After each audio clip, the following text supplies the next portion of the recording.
Salam dəyərli izləyicilər. Napolyon tortunun yuxalarını hazırlayıram.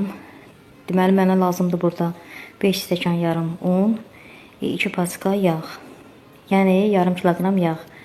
Yağ əvvəlcədən dondurulub, daha sonra sürtkəcdən keçirib, yağla unu yüngülvari bir-birinə qatıram.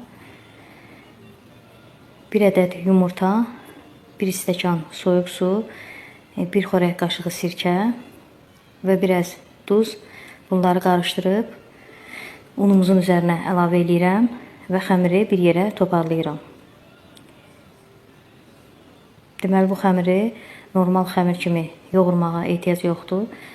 Sadəcə olaraq bir yerə toparlasanız yetərlidir. Xəmirimiz bu görkəmdə oldu. Yəni, Napolyon xəmiri bu görkəmdə olmalıdır. Mən bu xəmiri 8 gündəyə ayırıb, soyuducuda 2 saat gözlədirəm.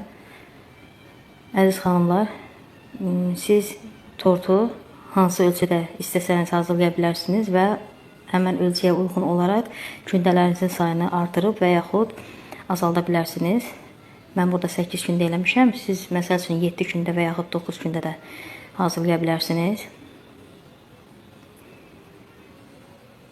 Mən bu yuxaları sobanın çox zəif xodunda bişirirəm. Yəni, çox quruda bişirirəm. Həqiqətən o qədər kövrək, yüngül bir yuxalar alınır ki, ələ götürəndə belə ovulub dağılır. İnşallah siz də hazırlayarsınız. Çox asan, ucuz, sərfəli, başa gələn bir Napolyon yuxası.